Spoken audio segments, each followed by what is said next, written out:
इलाज करवा लो। किस चीज का? नार्सिसिस्टिक पर्सनैलिटी डिसऑर्डर, एनपीडी बोलेंगे।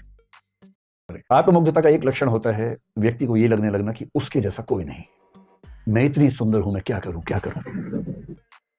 अगर आपके आसपास कोई ऐसे बोले मैं इतनी सुंदर हूं, मैं क्या करूं क्या करूं, तो उसको बोलना तुम्हें नार्सिसिस्टिक पर्सनैलिटी डिसऑर्डर है, एनपीडी है, इलाज करवा लो अपना। कोई उससे भी एग्रेसिव हो जाता है कभी कभी, उसको लगता है कि उसके बिना दुनिया चल ही नहीं सकती, मैं नहीं तो कौन बे। तो क्या बोलना है? इलाज करवा लो। किस चीज का? नार्सिसिस्टिक पर्सनैलिटी डिसऑर्डर, एनपीडी बोलेंगे। आत्ममुग्धता का एक लक्षण होता है व्यक्ति को से जो गरीब घरों में पले होते हैं, विषम सामाजिक स्थितियों में पले होते हैं, उन बच्चों की बात अलग किस्म की होती है। गांव के बच्चे हैं, स्कूल पैदल जाते हैं, रास्ते में ट्रैक्टर जा रहा है उसमें चढ़ जाए, कोई दूसरा वाहन जा रहा है उसमें चढ़ जाए, कहीं कूद गए, गन्ने के खेत में घुस के गन्ना खा लिया, मौज मस्ती से जीवन जी रहे हैं। रास्ते में झगड़ा हो गया, मार पिटाई भी हो गई, एक दिन पिट के आए, 2 दिन पीट के आ गए, वो सब करते रहते हैं। 4 गालियां खा के आते हैं, 8 गालियां दे के आते हैं। और ये बच्चे जब जाते हैं कहीं आगे चलकर शहर से बाहर, अपने गाँव से बाहर, इन्हें बहुत फर्क नहीं पड़ता।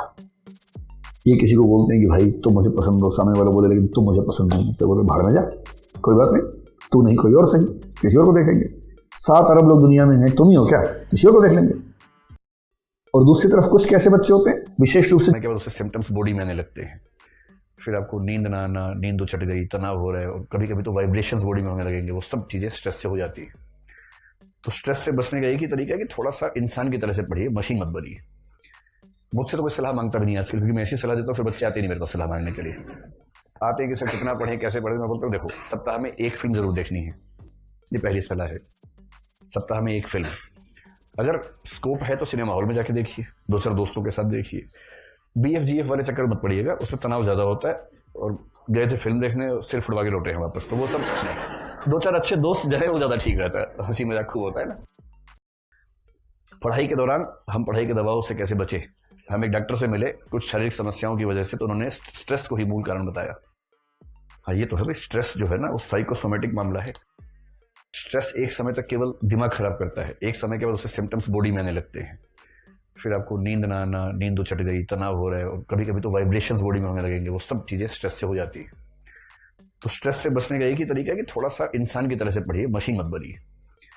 मुझसे तो कोई सलाह मांगता भी नहीं आजकल, क्योंकि मैं ऐसी सलाह देता हूँ फिर बच्चे आते नहीं मेरे पास सलाह मांगने के लिए। आते हैं कि सर कितना पढ़ें, कैसे पढ़ें। मैं बोलता हूँ देखो, सप्ताह में 1 फिल्म जरूर देखनी है, ये पहली सलाह है। सप्ताह में 1 फिल्म, अगर स्कोप है तो सिनेमा हॉल में जाके देखिए, दूसरे दोस्तों के साथ देखिए। BFGF वाले चक्कर मत पड़िएगा, उसमें तनाव ज्यादा होता है। शुरू में वो नए बच्चों के लिए होता है, अब बच्चे छोड़ना है, अब आप बड़े हो गए हैं। और मतलब वैसे भी भारत के अलावा दुनिया में किसी देश में ऐसा नहीं होता कि 30 साल के बच्चे अपने घर से पैसे लेके पढ़ रहे हों। तो जब आपको इतनी सुविधाएं मिल रही हैं, आप फुल टाइमर स्टूडेंट्स हैं और कुछ नहीं कर रहे हैं, तो 12-13 घंटे तो बनते हैं कम से कम। और जब परीक्षा एकदम नजदीक आए तब 8-10 दिन, 14, 15, 16 घंटे भी बनते हैं उस समय। 15-16 घंटे रोज की बात नहीं हो सकती, पर 5-7 दिन तो हो ही सकता है परीक्षा के नजदीक जब हो। मैं जानता हूं कि जब बच्चे नए आते हैं तो हम कहते हैं कि आप 8 घंटा पढ़िए, 8 घंटा सोइए, 8 घंटा घूमिए। 8-8-8 का नियम बताते हैं शुरू में, वो नए बच्चों के लिए होता है, अब बच्चे छोड़ना है, अब आप बड़े हो गए हैं। और मतलब वैसे भी भारत के अलावा दुनिया में किसी देश में ऐसा नहीं होता कि 30 साल के बच्चे अपने घर से पैसे लेके पढ़ रहे हों। तो जब आपको इतनी सुविधाएं मिल रही हैं, आप फुल टाइमर स्टूडेंट्स हैं और कुछ नहीं कर रहे हैं, तो 12-13 घंटे तो बनते हैं कम से कम। और जब परीक्षा एकदम नजदीक आए तब 8-10 दिन, 14, 15, 16 घंटे भी बनते हैं उस समय। 15-16 घंटे रोज की बात नहीं हो सकती, पर 5-7 दिन तो हो ही सकता है।